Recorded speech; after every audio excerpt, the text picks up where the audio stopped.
Mare. Ay, pangarami ka na. Ay, Mare, yung palay, isasauli ko lang. Ay, may handaan pala dito, Mare. Sino may birthday? Pasok ka. Wala, nakakaya naman yata, Mare. Dami yung handa, ha? Nakakaya naman. Okay lang yan. Hindi, Mare, talagang itong ibabalik ko lang talaga to. Di ba ang tagal-tagal lang hindi na ibalik? Ibabalik ko lang talaga, Mare. Sino may birthday? Ako pare. Ay, ikaw ba? Ano, Mare naman? Hindi ko alam yung birthday mo pa lang. Kung alam ko lang sana, dala ko ng regalo. Alam, Mare, happy birthday, Mare. Nakakaya naman, no? Dahil walang bisita dito, nakakaya yata. Pero, Mare, okay lang ba? Oo. Okay lang, Mare, ha? Ay. Sure ka, Mare, ha? Mare, happy birthday talaga. Nakakaya naman. Mare, salamat, Mare, ha? Ayan, thank you, ha? Nakakaya talaga, Mare. Maraming salamat, Mare. Alis na ako, Mare. Pabili pa. Ano po yun? Pabili nga po ng cobra. Ano po? Cobra. Cobra? Ano pong cobra? Yung nanunuklaw. Ano po? Yung nanunuklaw. Nanunuklaw na cobra? Opo. Ay, wala po kami binibentang cobra na nanunuklaw Sige dito. na lang po na Radions. Kabayo na lang po. Ano po? Yung kabayo. Kabayo? Opo. Anong kabayo? Yung sumisipa. Wala kayong binibentang kabayo dito na naninipa? Nakakaloka ka naman. Ay, sige na lang po. Yun alak na lang po. Anong alak? Yun hindi nakakalaseng. Nakakaloka tong bata to. Ang aga-aga, ha? Alak na hindi nakakalasing.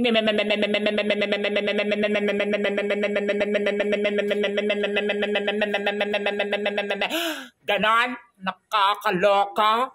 Nga, cobra na nanunuklaw? Kabayong nananadyak? Alak na hindi nakakalasing? May ganon? Ang batang to, ha? Lumasa ka dito? Ako yung malalasing sa'yo, eh. Gusto mo tadyakan kita? Gusto mo tuklawin kita? Ganon? Lumasa ka dito? Ang batang to, kung anong binili mo dito? Pabili po.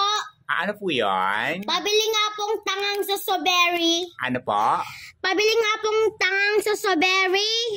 Sepulturary? Hindi. Tangang sa strawberry. Respiratory? Hindi. Tangang sa strawberry nga po. Immunity? Hindi. Tangang sa strawberry. Sobra ka na ate, ganon? Hindi nga. Tangang sa strawberry. Doon na dali, ganon? Hindi. Yung yung Diyos. Ano po? Yung Diyos. Tang strawberry! Hindi tangang susuberry! Nakakaloka ka, tangang susuberry! May ganon? Tang strawberry! Ilan? Isa po. Tangang susuberry? Ano pa po? Wala na po. Ako yung bayan? Utang muna, sabi mama. Ayan ka na naman si utang-utang. Utang ka ng utang dito. Nakakaloka ka. Puro ka na ng utang dito. Nakakasabay yung nanay mo.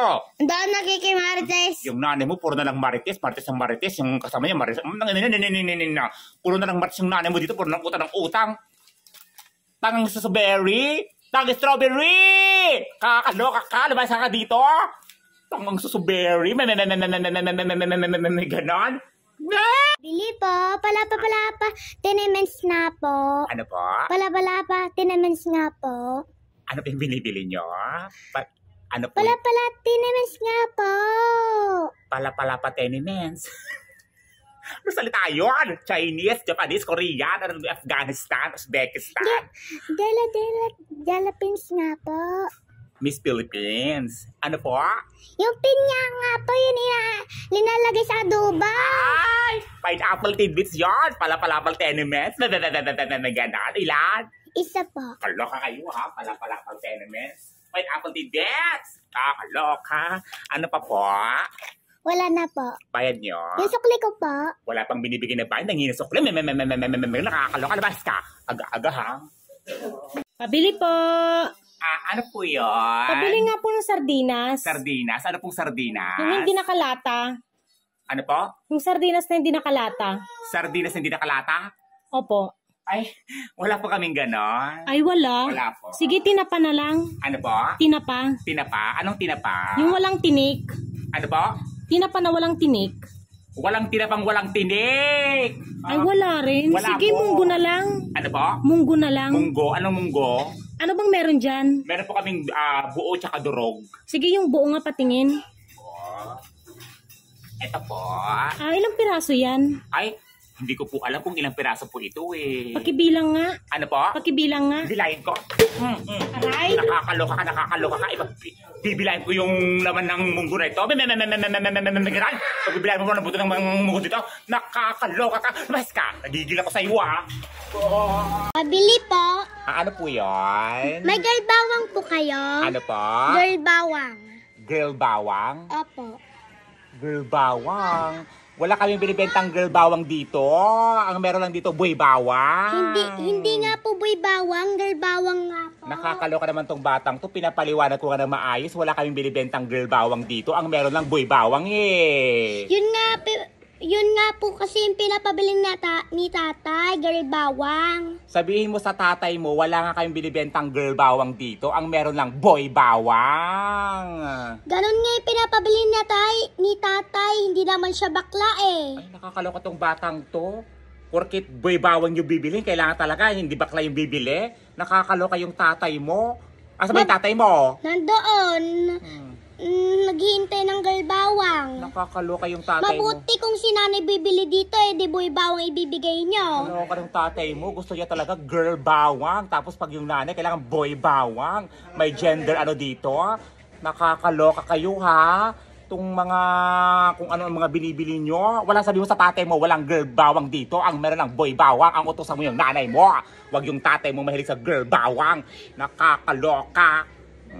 Ano? Alangan ibibigay niya kay tatay yung boy bawang, hindi naman bakla si tatay eh. Nakakaloka tong batang to. Lahat naman tayo pwedeng kumain ng boy bawang. Pwedeng babae, lalaki, in between. Kailangan talaga girl bawang yung gusto ng tatay mo. Girl bawang.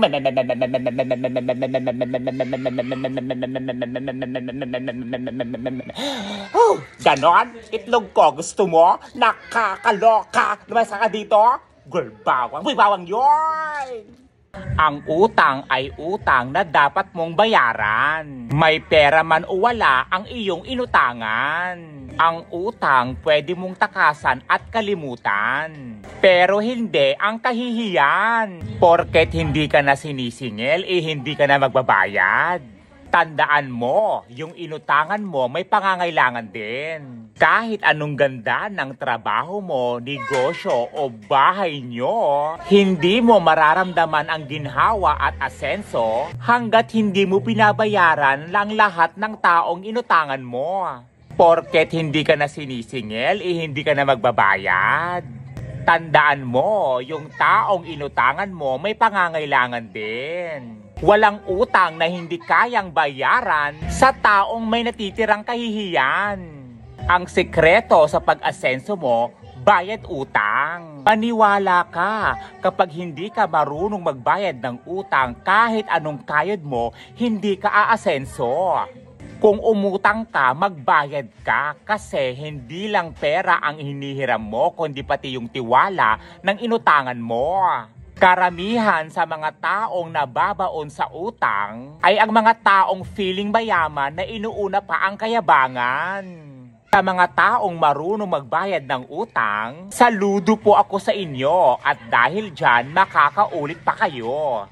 Kapag nangungutang, dumadrama ng pangfamas. Pero pag singilan na, parang action star kung tumakas. Ang utang ay utang na dapat mong bayaran. Lahat tayo ay may pangangailangan, nabubuhay sa kaginhawahan at kahirapan. Kaya irespeto mo yung mga taong tumulong sa'yo nung ikaw ay nangangailangan. Paano inuuna pa ang kayabangan? Kung ano-ano mga pinupost mo sa social media accounts. Nakakakain sa magagandang restaurant, nakakapunta kung saang-saang lugar.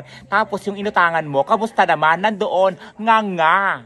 Ikaw na umutang, feeling blessed. Pero yung taong inutangan mo, feeling stressed. Sabi ko nga po sa inyo, hindi po nakakahiya ang mangutang. Ang nakakahiya ay yung hindi ka marunong magbayad ng utang. Kaya utang na loob, kung meron pang natitirang kahihiyan sa puso at sa buhay mo, balikan mo yung mga taong nakatulong sa'yo. Bayaran mo yung mga utang mo sa mga taong tinulungan ka nung mga panahong walang-wala ka. Kaya ikaw na nanonood, kung may utang ka, magbayad ka. Tandaan mo yan, responsibilidad mo magbayad ng utang. Diba? Hindi mo pera yan. Galing yan sa pera ng taong inutangan mo. Galing yan sa pinagpaguran, pinaghirapan ng taong hiniraman mo. Kaya konting kahihiyan naman, mahiya ka naman sa taong inutangan mo. Nakakaloka ka. Ano? Natamaan ka? Kasi totoo. O, diba? So, anong gagawin mo ngayon? Kung ayaw mo makarinig ng mga ganitong post, magbayad ka ng utang mo para hindi ka nasasaktan. Nakakaloka ka!